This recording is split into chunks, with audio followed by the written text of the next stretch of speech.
Hello student, today we are starting the science 1. So lesson number upon 3 current electricity start करतोय. Let's see what is that. The current electricity word वरनं आपल्याला काय suggest करताय. Current आपण बघा daily यूजला आता जसं मानवाला काही ना काहीतरी जगण्यासाठी आपण अगदी प्राथमिक गरजा बघितल्या तर काय अन्न पाणी आणि काय निवारा वगैरे पाहिजे, बरोबर आहे. वस्त्र, अन्न वस्त्र आणि निवारा.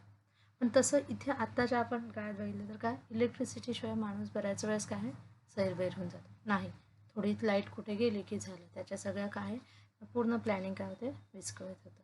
मग का बरं करंट इलेक्ट्रिसिटीवर आपलं काय आता भरपूर आपण त्याच्यावर डिपेंड्स आहोत. इलेक्ट्रिसिटीशिवाय करंटशिवाय कुठेही आपल्याला काय कुठलंही वर्क करता येत नाही. काम करताना सगळ्या कामं आपल्याला जास्तीत जास्त कामं ही काय त्या मशिनरीवर डिपेंड्स असतात. म्हणून काय therefore electricity is the one of the almost important in the modern world. आत्ताच्या ह्या मॉडर्न वर्ल्डमध्ये आपल्याला इलेक्ट्रिसिटी अतिशय इम्पॉर्टंट अशी वाटते. We depend on it for almost everything in our day to day. आपण पूर्ण जर एका दिवसात बघायला त्याच्यात आपण जास्तीत जास्त त्याच्यावरच डिपेंड्स असतो.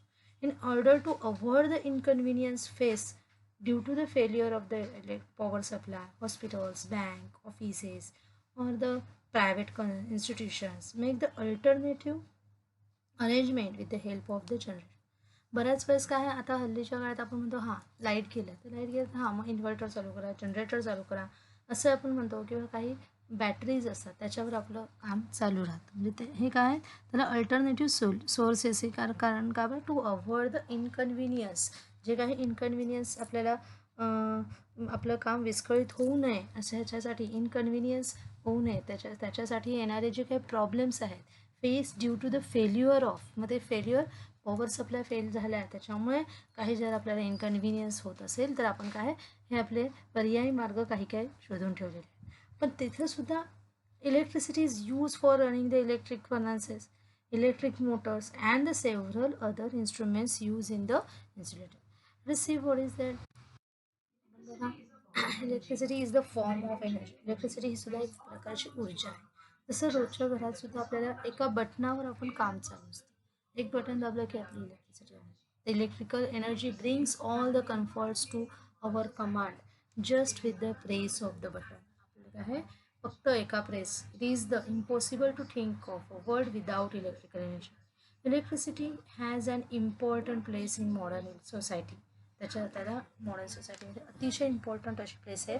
It is controllable and convenient form of energy for the variety of the uses in home, schools, hospitals, industries and so. सगळ्यांमध्ये ते काय व्हरायटी ऑफ आपल्याला त्याचे युजेस आपल्याला माहिती आहेत. बऱ्याच ठिकाणी आपण कुठे इलेक्ट्रिसिटी यूज करत नाही असं नाही, सगळीकडे आपण यूज करून ते काय जेवढं सोयीस्कर जाईल त्याचं आपण बघत असो. जसं सुरुवातीला बरीचशी कामं ही हातानेच करावी लागत असते. आपल्या कष्ट तिथे जास्तीत जास्त आपलं काय आपलं वर्क तिथं असणं आवश्यक होतं. आता काय आपण एखाद्या बटनावर बरीचशी मोठी कामं काय आहे तिथं सहज आणि सुलभरित्या करू शकतो. मग व्हॉट कॉन्स्टिट्यूट्स द इलेक्ट्रिसिटी. मग ही इलेक्ट्रिसिटी तयार तरी कशी झाली आहे, त्याच्यामध्ये इलेक्ट्रिक सर्किट कसा फ्लो होतो, त्याच्यामध्ये करंट कसा फ्लो होतो, what are the factors that control or regulate the current through and electric circuit.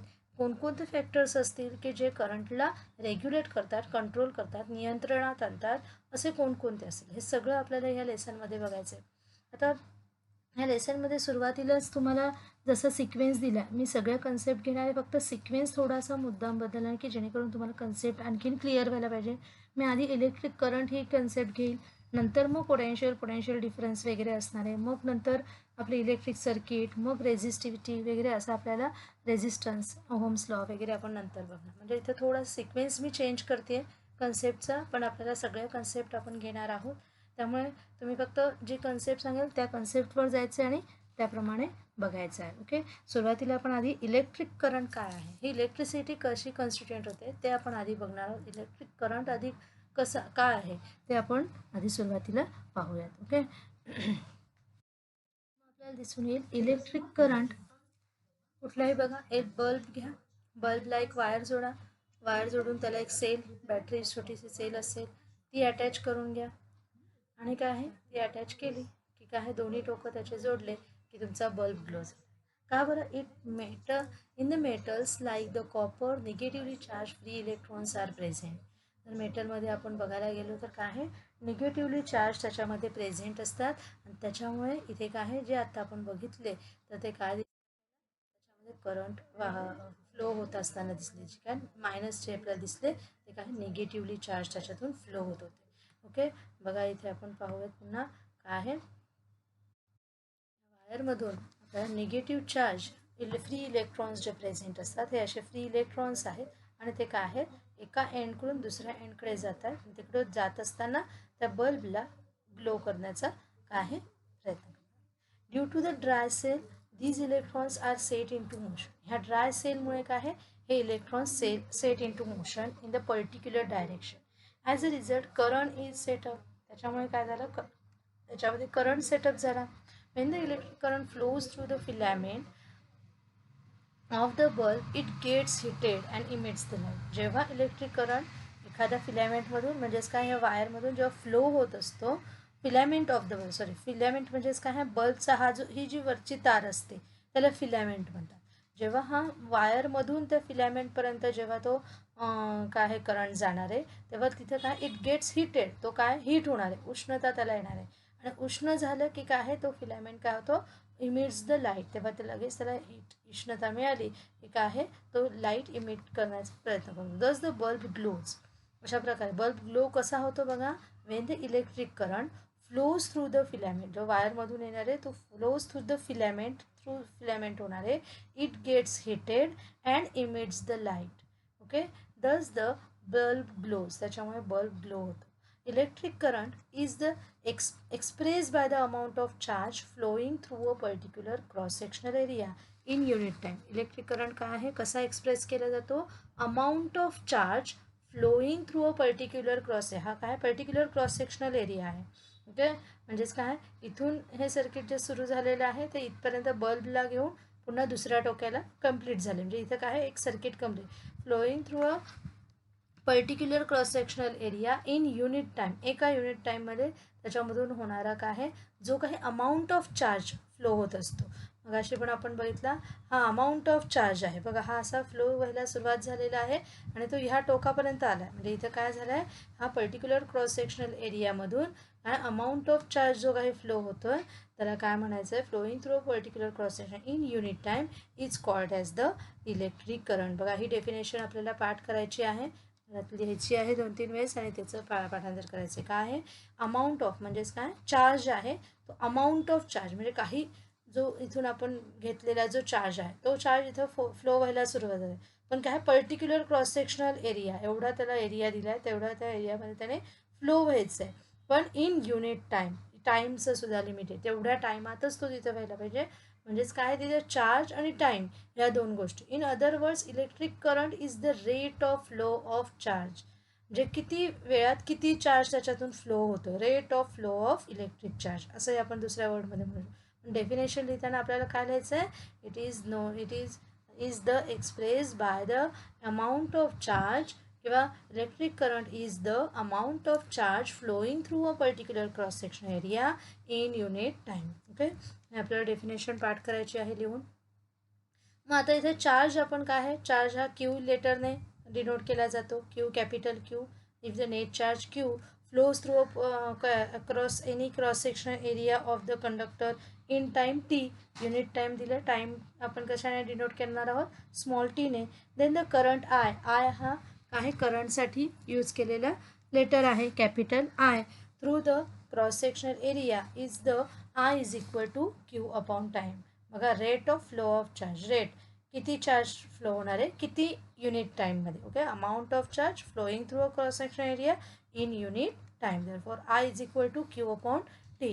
हे आपल्याला इथे electric current is defined as the rate of flow of charge.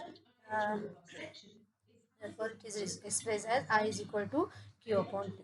Then the unit of electric current काय म्हणता येईल, the electric current is expressed by unit called as the ampere. कशावरनं, तर Andre मॅरी ampere यांच्या नावावरनं. ह्यांनी काय केलं आहे, ही करंट ही कन्सेप्ट सगळ्या जगासमोर आणलेली आहे, ती सगळ्यांना एक्सप्लेन करून दाखवलेली आहे. त्याच्यामुळे त्याच्याच नावाचं युनिट त्याने स्वतःला दिलेलं आहे. बघा कोण आहे ॲम्पियर, म्हणजे त्याचं स्वतःचंच नावाचं नाव त्याने काय दिलेलं आहे, त्याला युनिट म्हणून दिलं आहे. He is a French scientist, तो एक फ्रेंच सायंटिस्ट होता, अँड्रे मॅरी ॲम्पियर असं त्याचं पूर्ण नाव. 1775 to 1836 या कालावधीमध्ये त्याने हा इलेक्ट्रिक करंटचा जेव्हा शोध लावला तेव्हा त्याने काय स्वतःचंच नाव त्याच्या ह्याला दिलं. 1 ampere is constituted by the flow of 1 coulomb,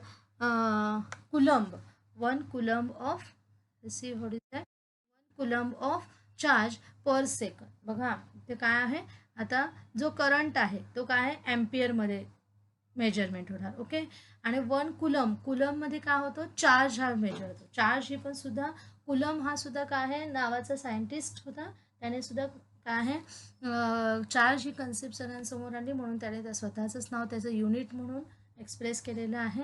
आणि म्हणून काय आहे 1 coulomb of charge per second, सेकंद टाईम हा काय सेकंदमध्ये मेजर केला जातो. ओके, म्हणून आपण काय म्हणणार, आपण आपल्याला हे काय आहे फॉर्म्युला काय आहे आपला, I is equal to Q upon T.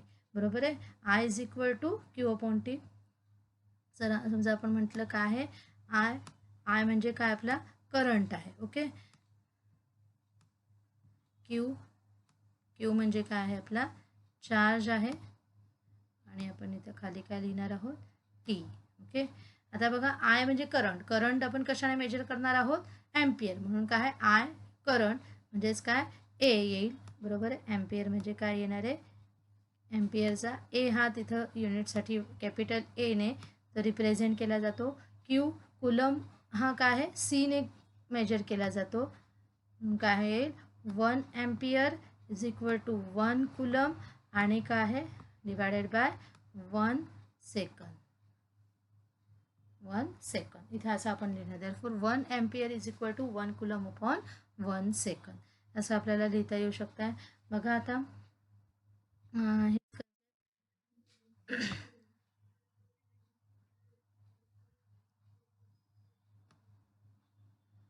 तसं स्मॉल क्वांटिटीज बघायला गेलो आपण तर आपल्याला काय दिसून येईल, स्मॉल क्वांटिटीमध्ये एखादा चार्ज असेल आणि तो आपल्याला मेजर करायचा असेल तर काय आहे, small quantities of the current are express in the milliampere. अगदी स्मॉलेस्ट त्याचं कसं आहे, जसं आपण म्हणतो मीटरचं सेंटीमीटर, मिलीमीटर, हे काय छोटे छोटे युनिट्स आहेत, तसेच आपल्याला इथे ॲम्पियरचं पण स्मॉलेस्ट युनिट काय आहे मिली ॲम्पियर, त्याच्यापेक्षा स्मॉलेस्ट काय आहे मायक्रो ॲम्पियर. ओके, आणि मग त्याचं कन्व्हर्जन कसं आहे, जसं आपण 1 metre is equal to 100 centimetre असं म्हणतो, तसं मग इथं काय आहे येईल 1 मिली ॲम्पियर म्हणजेच काय आहे 10⁻³ ॲम्पियर, किंवा आपण म्हणू शकतो जेव्हा 1 ॲम्पियर इज इक्वल टू आपण काय म्हणू शकतो आहे, त्याला आपल्याला 10⁻³ मल्टिप्लाय करावं लागेल. 10⁻³ म्हणजे 1/3 म्हणजे 1000 milliampere. Okay, 1000 milliampere जेव्हा होतील तेव्हा 1 ॲम्पियर आपल्या इथं कम्प्लीट होईल. यालाच काय आहे 1 milliampere is equal to 1 milliampere is equal to 10⁻³ तर -3 हे कन्वर्जन तुम्हाला मॅथ्समध्ये मी सांगितलेलं आहे. -3 म्हणजेच काय आहे खरं तर 1 अपॉन आपण बघूयात, तुम्हाला टेक्स्टमध्ये दाखवते पाहिजे तर इथे बघा काय असणार आहे 1 divided by. Okay, 1 divided by काय येईल तिथे 1000. 1000 मध्ये 1000वर किती झिरोज असतात, 3 झिरोज असतात.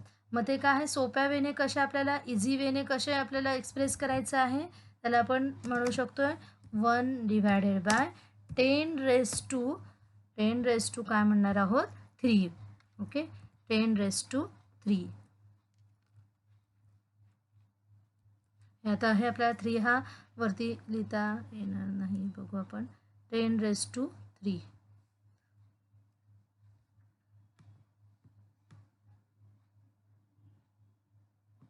10⁻³. ओके, पण हा 1 डिव्हायडेड बाय आहे. मग आपल्याला जे घातांकाच्या नियमाप्रमाणे काय म्हणू शकतो आपण, इंडायसेस रूलप्रमाणे हे 10⁻³ वर गेल्यावर काय होणार आहे, त्याला +3 जे काय होतील -3. therefore it is expressed as 10⁻³ get it. बघा आता 1 milliampere is equal to 10⁻³ ampere, or in microampere बघायला गेलं तर काय येईल 1 मायक्रो बघा हा साईन आहे, म्यू असा आपल्याला साईन आहे हा, आणि मायक्रो म्हणायचं आहे त्याला. Microampere is equal to तो अजूनही मिली ॲम्पियरचाही आणखीन स्मॉलेस्ट युनिट आहे, तिथे काय 10⁻⁻6 ॲम्पियर. याला आपण उलट अजून काय म्हणू शकतोय, 1 ॲम्पियर इज इक्वल टू, आता आपण 1वर काय आहेत 6 झिरोज दिले, म्हणजेच काय होईल आपलं 10 lakh micro ampere. 10 lakh micro ampere जेव्हा होतील तेव्हा आपल्याला 1 ॲम्पियर तिथं चार्ज आपला चार्ज नव्हे करंट तिथे फ्लो होणार आहे. लक्षात आहे. And instrument called the ammeter measures the electric current in a circuit. जेव्हा एखादं इन्स्ट्रुमेंट जे ॲमीटर म्हणून यूज केलं जातं, ओके, ॲमीटर जे आहे ते इन्स्ट्रुमेंट कशासाठी यूज केलं जातं, तर इलेक्ट्रिक करंट जर तुम्हाला मेजर करायचं आहे, तिथं एखाद्या इन्स्ट्रुमेंट किती इलेक्ट्रिक करंट फ्लो करतोय हे आपल्याला जर शोधायचं असेल तर आपल्याला काय आहे, एक इन्स्ट्रुमेंट आहे त्याचं नाव आहे ॲमीटर. ओके, त्याला काय म्हणायचं आहे, ॲमीटर असं म्हणायचं आहे. ॲमीटर ह्या इन्स्ट्रुमेंटने. मग आता इथे आपल्याला इथे डायग्राममध्ये बघा दिसतंय, जसं इथे या बॅटरीज इथं सिम्बॉलिकली बॅटरीज दाखवलेल्या आहेत आणि ही ते आपण इलेक्ट्रिक सर्किटमध्ये तुम्हाला दाखवणार आहे हे सिम्बॉल कसे आपण काय यूज केले. इथे एक आहे, एक कुठलाही लोड म्हणजे काय एक करंट फ्लो दिसण्यासाठी तिथे आपण एक लोड म्हणून लावलेलं आहे. मग तिथं बल्ब लावा, फॅन लावा, कुठलंही एक इन्स्ट्रुमेंट म्हणू शकतो आहे.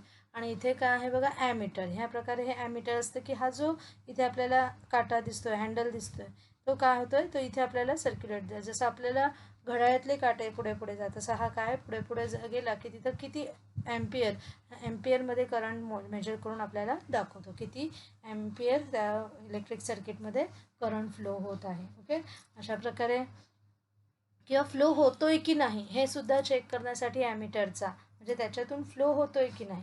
एखादे बघा जेव्हा आपण मेकॅनिक बोलवतो, काही आपल्याला एखादं आपलं अप्लायन्सेस इलेक्ट्रिकल अप्लायन्सेस खराब झालेलं असेल तर तेव्हा ते चेक करण्यासाठी बोलवतो. मग तेव्हा त्यांच्याकडे हे अशा प्रकारचं ॲमीटर करंट चेक करण्यासाठीचं एक छोटंसं असतं. मग ते काय करतात, ते दोन्ही पण पॉईंट तिथे काय लावतात आणि बघतात त्या इन्स्ट्रुमेंटमध्ये करंट येतोय की नाही हे आधी चेक कर. करंट येत नसेल तर मग काय आहे, ते आपल्या इलेक्ट्रिक स्विचमध्ये कुठंतरी काय आहे प्रॉब्लेम आहे, आपल्या मेन मीटर बोर्डमध्ये असेल किंवा त्या इलेक्ट्रिक स्विचमध्ये त्या बटनामध्ये कुठंतरी तिथे खराबी असेल तर तिथं ते डायरेक्टली काय करतात, रिपेअरिंग करून देतात. आणि जर तिथं करंट तर येतोय पण मग तरीसुद्धा आपलं ते रनआउट होत नसेल एखादी इलेक्ट्रिक अप्लायन्स, मग ते तिथं शोधत असतात की मग ह्या नाही इलेक्ट्रिक करंट तर ओके आहे. मग त्या स्विचमध्ये चेक करतात ते इलेक्ट्रिक करंट तर ओके आहे. मग काय आहे इकडे मेन आपल्याला जे अप्लायन्सेस आपण जे यूज करतो त्याच्यामध्ये कुठंतरी लूज कनेक्शन असेल किंवा आतमध्ये कुठल्या तरी एखाद्या पार्टला खराबी किंवा काही धूळ साचले तर ते काय करतात रिपेअरिंग करून देत असतात. म्हणजे त्यांना सुद्धा हे अशा प्रकारचे ॲमीटर त्यांच्यासोबत ठेवावे लागतात. ओके, आपण आणखीन बघायला गेलो ह्याच्यामध्ये तर बघायला आपल्याला smallest unit milliampere microampere हे मात्र आपल्याला कन्व्हर्जन पाठ करायचं आहे. It is always connected in the series. Okay, बघा इथे काय आहे हे एक अजून एक आपल्याला दिले. It is always connected in series in a circuit through the which the current is to be measured. आता हा एक शब्द आपल्या सिरीजमध्ये तो कनेक्टेड असतो. ही कन्सेप्ट जरा आता आपण फक्त जस्ट ऐकणारच आहोत, कारण ही समज ह्याच लेसनमध्ये लास्टच्या पार्टला आपल्याला सिरीजमध्ये सर्किट कसं कनेक्ट करायचं आणि का करायचं, काय त्याचा फायदा होतो हे आपण बघणार आहोत. ओके, फक्त इथे आपल्याला लक्षात ठेवायचं नेहमी जास्तीत जास्त सर्किट हे काय सिरीजमध्ये कनेक्ट केले जातात. ओके, आणि मग ते करंट त्याच्यामधून मेजर केला जातो. त्यानंतर through the electric current though the electric current is a scalar quantity. जरी इलेक्ट्रिक करंट हा स्केलर क्वांटिटी असेल, स्केलर क्वांटिटी म्हणजेच काय आहे, दोन क्वांटिटीज असतात वेक्टर आणि स्केलर. वेक्टर म्हणजे सदिश म्हणजेच काय, तिथे डायरेक्शनचं बंधन असतं, डायरेक्शनवर तो डिपेंड्स असतो. इथे डायरेक्शन स्केलरवर काय आहे डायरेक्शन काही नाही. We indicate the direction of the flow of current that is the flow of charge. त्याच्यामुळे तो मग फ्लो ऑफ करंट कशावर आपण इंडिकेट करणार, फ्लो ऑफ चार्ज कसा होतोय, चार्ज कुठून कुठे जातोय त्याच्यावर आपण तो करंटचा फ्लो इंडिकेट करणार आहोत. Conventionally, in an electric circuit, the direction of the electric current is from the higher potential to the lower potential. That is from the positive terminal to the battery or to the negative terminal. This direction is exactly opposite to the direction of the flow of electrons from the metal wire of the circuit. Okay, इथे म्हणजेच काय होत असतं आपल्याला दिसणार आहे की convention म्हणजे आपल्याला सोयीस्कर जाण्यासाठी in an electric circuit the direction of the electric current is from higher potential to the lower direction. Electric करंटचं खरं तर डायरेक्शन कसं असतं, higher potential to lower potential. आता पोटेन्शियल म्हणजे काय ही कन्सेप्ट आपण ह्याच्याच पुढच्या पॉईंटमध्ये बघतोय. आता पोटेन्शियल म्हणजे काय हे बघणार आहोतच. हायरकडून लोअरकडे होत असतं हे आपण लक्षात ठेवणार आहोत, आपण लक्षात ठेवत असतो. पण this direction is exactly opposite to the direction of flow electron. कारण इलेक्ट्रॉन्स जे आहेत ते स्वतः निगेटिव्ह चार्ज असतात, स्वतःवर त्यांच्यावर कोणता असतो, निगेटिव्ह चार्ज असतात. त्याच्यामध्ये निगेटिव्ह टू पॉझिटिव्ह असे तिथं त्यांचं डायरेक्शन. म्हणून आपण म्हणणार आहोत कुठल्याही इलेक्ट्रिक सर्किटमध्ये इलेक्ट्रॉनचं डायरेक्शन काय आहे, निगेटिव्ह टू पॉझिटिव्ह आहे. म्हणजे आपल्याला एखादी सर्किट ड्रॉ करायची असेल